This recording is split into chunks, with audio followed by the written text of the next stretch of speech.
Hi, this is Dr. Paul, and we're talking with Dr. Garrett Bode. He's a chiropractor right here in Oldsmar, Florida. And the topic we're talking about today is what are some of the common causes of low back pain? And Dr. Bode, you treat quite as a chiropractor. I'm sure you see a lot of low back pain.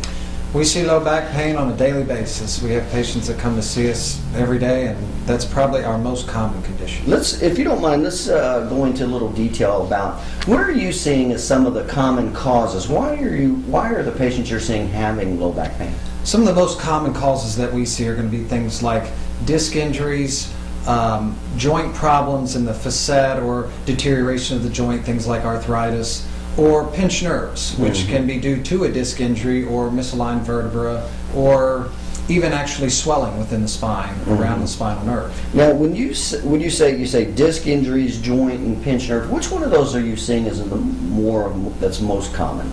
Probably the most common is going to be joint dysfunction. It's going to be things like arthritis. Arthritis affects a very large part of the population, and there's different kinds of arthritis. So it's not always the same kind of arthritis, but typically facets or joint problems are our most common. Okay, now let's talk about that just a second. So joint problems. When you say a joint problem in the spine, what exactly is that?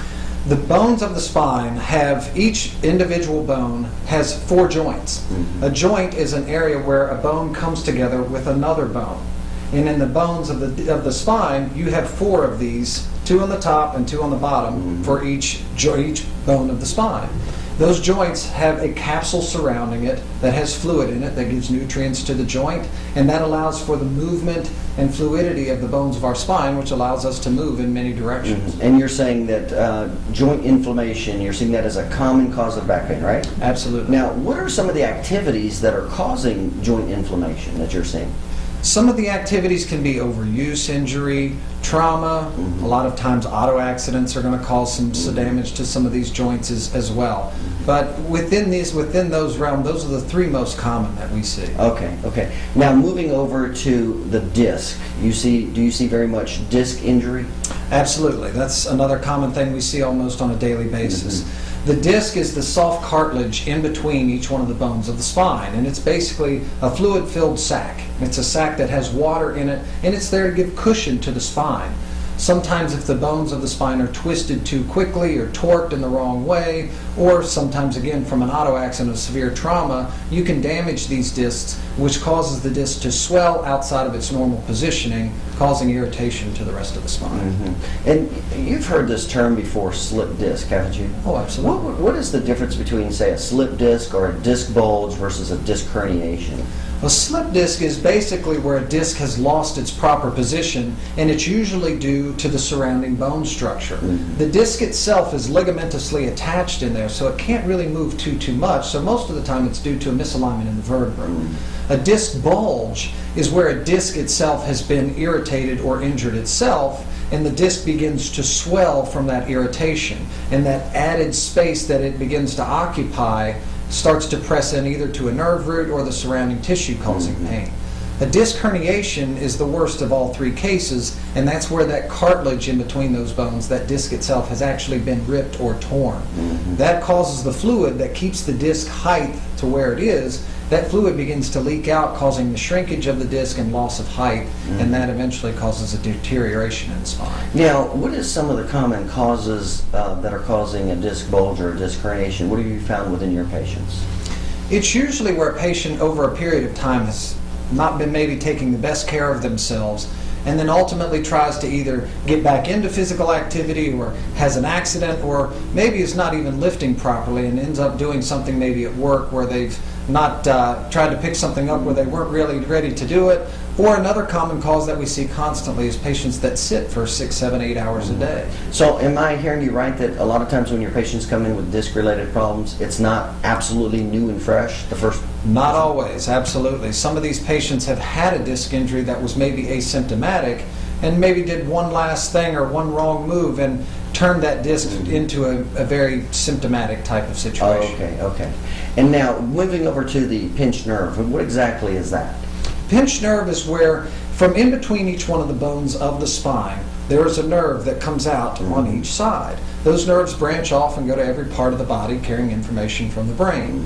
A pinched nerve is where either a vertebra of the spine has misplaced and is compressing that nerve. There is inflammation surrounding the space where the nerve actually exits from in between the bones, or even most commonly, a disc injury where I was saying the disc has swollen outside of its proper position and begins to press into that nerve. Well, how often do you see that it's not just one problem? In other words, it's not just a pinched nerve, but it's disc and pinched nerve. It's overlapped. Absolutely. That's extremely common, especially with disc injuries. Most patients don't come in when they herniate or tear a disc. They don't come in just because of the disc. It's usually because the disc is, again, swollen out and it's pressing into the nerve.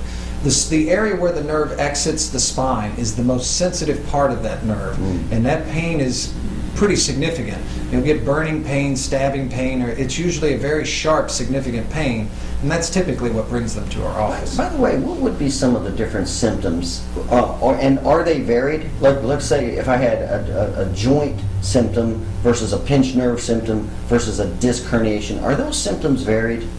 They are varied. If you're talking about a facet or a joint problem, the pain is usually very local. It's very like a deep, dull, achy type pain, and it sometimes can be positional.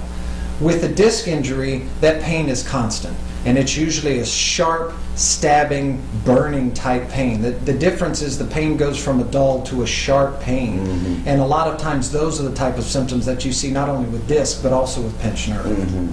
So what about when the person has leg pain? Is that possibly from the disc, the joint, or a pinched nerve? It's usually from a disc. Anytime you have radiating pain that extends out from the spine and is not local, that's usually signifying more towards the line of a disc injury as opposed to a joint problem. And what about the symptoms, the common symptoms of, say, a pinched nerve?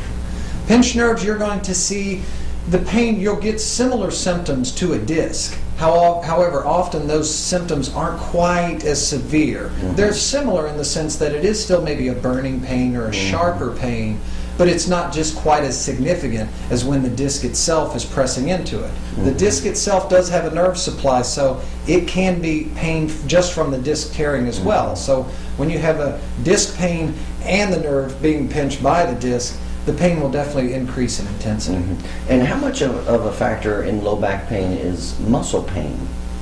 Oh, well, it's a huge factor, because if the muscle functions by the nerve telling that muscle what to do, when to do it, and how to do it, and how much to do it. And if a nerve is being pinched or compressed or irritated, then the direct message that it's supposed to be doing of how hard to contract or how much to move, some of that message can be lost, causing more irritation to the muscle, more pain in the muscle, or abnormal functioning within the muscle. Right. What's the chances of somebody actually having muscle pain and then not having any disc injury, no pinched nerve, no joint pressure? In other words, it's only a muscle condition. Is that likely?